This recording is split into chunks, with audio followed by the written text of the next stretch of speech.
Hello guys, आज मैं blue box के एपिसोड 25 को एक्सप्लेन करने वाला हूँ। लास्ट एपिसोड में हमने देखा था ताइकी ने हिना को उसके कन्फेशन का आंसर दे दिया था और उसके बाद हिना फूट फूट कर रोने लगी थी और अगले दिन उनका ट्रेनिंग कैंप खत्म हो रहा था और उस आखिरी दिन भी ताइकी सुबह सुबह जिम में प्रैक्टिस कर रहा था और हारियो ने वहाँ आकर उसे मैच के लिए कहा था। अब दोनों का मैच स्टार्ट होता है। दूसरी तरफ क्यों अयामे को देखता है, वो बड़बड़ा रही थी कि उसे हिना और ताइकी के बीच में अपनी नाक नहीं घुसानी चाहिए थी। अब करवा दिया ना कांड। क्यों पूछता है क्या हुआ है। अयामे कहती है तुमसे मतलब। क्यों कहता है ताइकी और हिना से रिलेटेड बात है ना। अयामे कहती है तुम इस बारे में जानते हो। क्यों कहता है कल से ही वो दोनों अजीब बर्ताव कर रहे हैं। जरूर ताइकी ने उसे आंसर दे दिया होगा। अयामे कहती है मैं कुछ समझ नहीं पा रही हूँ। मैंने पहली बार सुना है कि ताइकी को किसी पे क्रश है। वो कहती है इतनी प्यार करने वाली लड़की को पाना बहुत मुश्किल होता है। अगर ताइकी का उसमें इंटरेस्ट नहीं है तो मैं समझ सकती हूँ, पर एज अ फ्रेंड उनकी इतनी अच्छी बनती है तो वो डेट क्यों नहीं कर सकते। क्यों कहता है मैं भी यही सोचता हूँ। अगर मैं हिना से कहूँगा तो वो मुझ पे भड़क जाएगी। मेरा मानना है वो दोस्त के रूप में ज्यादा खुश लगते हैं। ताइकी उन लड़कों में से है जो अपने क्रश को चेस करते हैं। उसे चेस करने की आदत है,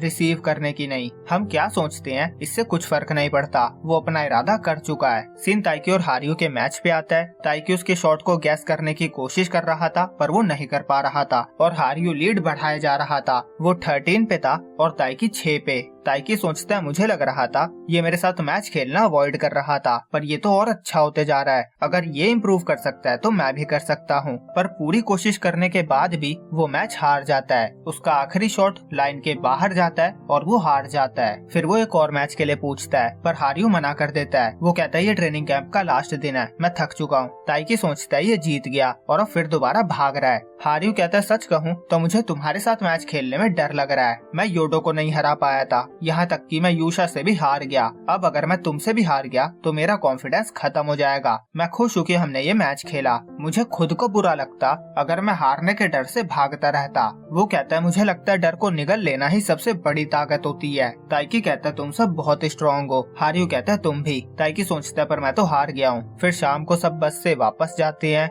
चिनात्सु और ताइकी कुछ ही सेकंड के आगे पीछे घर पहुँचते हैं। ताइकी कहता है क्यों ना छुट्टी वाले दिन हम दोनों कहीं चले। चिनात्सु पूछती है कहाँ। ताइकी सोचने लगता है हम कहाँ जा सकते हैं। अम्यूजमेंट पार्क नॉर्मल है, एक्वेरियम हम ऑलरेडी जा चुके हैं। वो सोचता है शॉपिंग सही रहेगा। वो कहता है मुझे ट्रैक सूट लेना है। ट्रेनिंग कैंप में मेरा ट्रैक सूट खराब हो गया था तो मुझे नया लेना है, तो क्या तुम चलोगी। फिर वो सोचता है मुझे ये ट्रैक सूट ही सूझा था क्या, अब ये डेट कैसे होगी। और चिनात्सु हाँ कर देती है। वो कहती है पर तुम्हें भी मेरे साथ एक कैफे चलना होगा और ताइकी हाँ कर देता है और सैटरडे का उनका प्लान कंफर्म हो जाता है। अब रात में ताइकी सो नहीं पा रहा था। उसके दिमाग में बस डेट के बारे में ही चल रहा था। एक्वेरियम और बीच के बाद अब वो पहली बार कहीं एक साथ जा रहे थे। वो अपनी पूरी कोशिश करेगा और शो करेगा कि वो एक मैन है। वो सोचता है ये मेरा चांस है, मुझे उसे बताना होगा कि मैं क्या फील करता हूँ। अब सैटरडे मॉर्निंग में सब जिम में प्रैक्टिस करते हैं। हिना ताइकी को देखकर वहाँ से चली जाती है और ताइकी भी उसे जाते हुए देख लेता है। तभी अयामे उससे टकरा जाती है और उसने कुछ सामान कैरी किया हुआ था।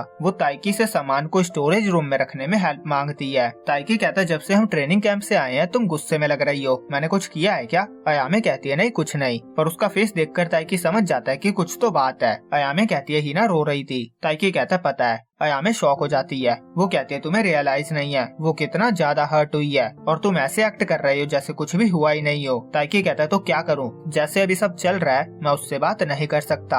मैंने उसे अपनी फीलिंग्स बता दी है, अब मैं बस वेट कर सकता हूँ कि वो क्या चाहती है। मैं ऐसा इंसान नहीं हूँ जो इतना सब होने के बाद जाकर कह सके चलो दोबारा फ्रेंड्स बन जाते हैं। अयामे को रियलाइज होता है ताइकी को उसकी परवाह है, पर फिर ये रिलेशनशिप में क्यों नहीं आ सकता। वो कहते मुझे अभी भी समझ नहीं आया तुमने उसे रिजेक्ट क्यों किया। क्या जिसे तुम पसंद करते हो वो सच में बहुत सुंदर है। तभी कोई लड़का ताइकी को प्रैक्टिस के लिए बुलाने आ जाता है और ताइकी जाता हुआ सोचता है ये कैसा क्वेश्चन था। अगर मैं हाँ कहता तो ऐसा लगता हिना सुंदर नहीं है। फिर जिम में वो चिनात्सु को प्रैक्टिस करते हुए देखता है और मात्सुओ का फिर उससे चिपका हुआ था। ताइकी को गुस्सा आ जाता है। फिर वो क्यों से उसके साथ प्रैक्टिस करने को कहता है और हिना बनी का सर पहनकर बैठी हुई थी। नीना के पूछने पे वो बताती है वो अंधेरे में रहकर अपने कंसंट्रेशन बढ़ाने की प्रैक्टिस कर रही है, पर एक्चुअली में वो रो रही थी। वो रिजेक्ट रिजेक्ट होने की वजह से प्रैक्टिस स्किप नहीं करना चाहती थी, पर वो कर भी क्या सकती थी। उसी जिम में ताइकी और चिनात्सु भी थे और अब उनके बीच रहकर उसका दम घुटने लगा था। फिर प्रैक्टिस के बाद सब घर जाने के लिए निकल रहे थे कि वो ताइकी से कहता है चलो कुछ खाने चलते हैं। ताइकी कहता है सॉरी मुझे कुछ काम है और वो जल्दी जल्दी निकल जाता है। निशिदा कहता है ये बड़ी जल्दी में था। हारियू कहता है डेट पे गया होगा। निशिदा को झटका लगता है, वो सोचता है तो मुझसे भी आगे निकल गया। हारियू कहता है शांत हो जा, मजाक कर रहा था। फिर वो क्यों से बात करता है। क्यों कहता है मुझे उसने बताया तो नहीं है, पर हो सकता है कि वो डेट पे ही गया हो। हारियू कहता है पता नहीं वो कब तक इसे ऐसे ही खींचता रहेगा, उसे बोल देना चाहिए, यही उसका स्टाइल है।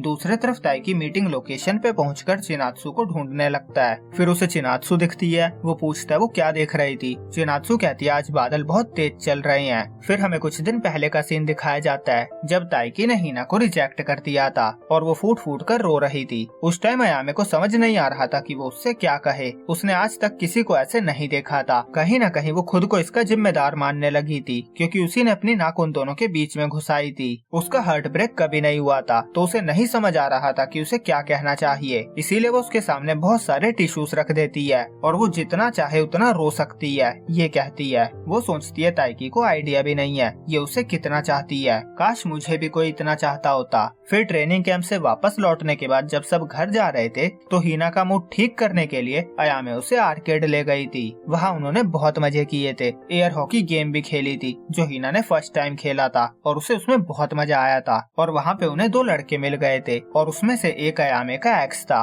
दूसरे लड़के ने ब्रेकअप का रीजन पूछा था तो वो लड़का बताता है अयामे बहुत डिमांडिंग है, उसको हर चीज अपने हिसाब से चाहिए होती है, वो हर चीज में लड़ाई करती है। मैंने जैसा सोचा था ये बिल्कुल भी वैसी नहीं थी। इसका कोई भी रिलेशनशिप लंबा नहीं चलता। इसे अपनी बड़ी बहन और उसके बॉयफ्रेंड से कुछ सीखना चाहिए। तभी हिना कहती है तुम ये बकवास कर रहे हो क्योंकि अगर तुम नहीं करोगे तो तुम जी नहीं पाओगे, है ना। तुम अपने दर्द से बचने के लिए जिसे तुम लाइक करते हो उसे गलत बता रहे हो ताकि तुम उस पेन को कम कर सको जितने टाइम से तुम उसे लाइक करते आ रहे हो। हिना अभी अभी थोड़ा खुश होने लगी थी पर इस इंसिडेंट ने उसे फिर सब कुछ याद दिला दिया था। उसकी आंखों में आंसू आ चुके थे और अयामे उसे लेकर चली गई थी और लड़कों को धमकी दी थी कि अगर वो फिर सामने दिखे तो वो उसके प्राइवेट अकाउंट के बारे में सबको बता देगी। अब सीन प्रेजेंट में आता है। ताइकी और चिनात्सु मॉल में जाते हैं। चिनात्सु कहती है बैडमिंटन कॉर्नर पे चलते हैं। ताइकी सोचता है यहाँ बहुत सारे स्पोर्ट्स की जर्सी है। वो सब में चिनात्सु को इमेजिन करने लगता है। तभी चिनात्सु कहते हैं चलना नहीं है क्या। फिर वो सेकंड फ्लोर पे जाते हैं। ताइकी सोच रहा था पिछली बार मैंने इनवाइट नहीं किया था,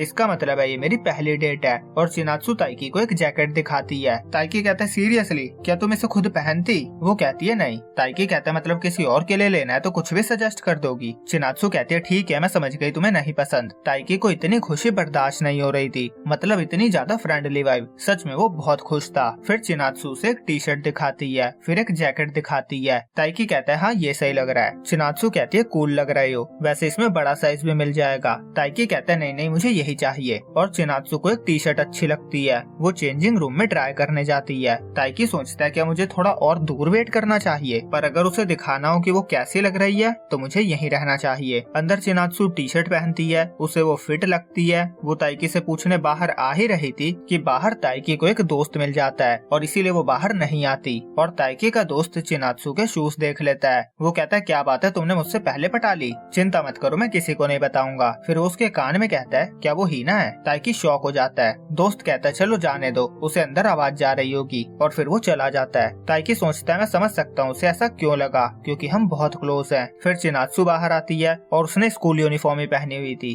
वो कहती है ये बड़ी है, मैं किसी और दिन खरीद लूंगी। फिर ताइकी अपने जैकेट का पेमेंट करता है और फिर दोनों कैफे जाते हैं। चिनात्सु कहती है वो नागिशा के साथ एक बार वहाँ जा चुकी है और वहाँ का एप्पल पाई सबसे डिलीशियस होता है। वो चाहती थी ताइकी वो ट्राई करे। ताइकी कहता है मैं भी चाहता हूँ तुम कुछ ट्राई करो, हम वहाँ अगली बार जाएंगे। चिनात्सु कहते ठीक है हम चलेंगे। और यहीं पे ये एपिसोड एंड होता है। सो गाइस सीजन 1 यहीं पे एंड होता है। हालांकि मुझे नहीं पता है सीजन 1 की परफेक्ट एंडिंग के लिए एनिमे वाले कौन से सीन को पिक करेंगे और कौन से सीन को कट करेंगे। तो मैंने एक अच्छे नोट के साथ सीजन 1 को एंड किया है। बाकी सीजन 2 जल्दी ही कंटिन्यू होगा और आगे की स्टोरी में आपको और भी ज्यादा मजा आएगा, ये मेरी गारंटी है, क्योंकि आगे नए प्लॉट्स, कुछ नए कैरेक्टर आपका वेट कर रहे हैं। तो जल्दी से वीडियो को लाइक कर दीजिए, चैनल को सब्सक्राइब कर लीजिए और अगर आपको सीजन 2 का अर्ली एक्सेस चाहिए तो 29 रुपीस वाली मेंबरशिप को लेना ना भूले।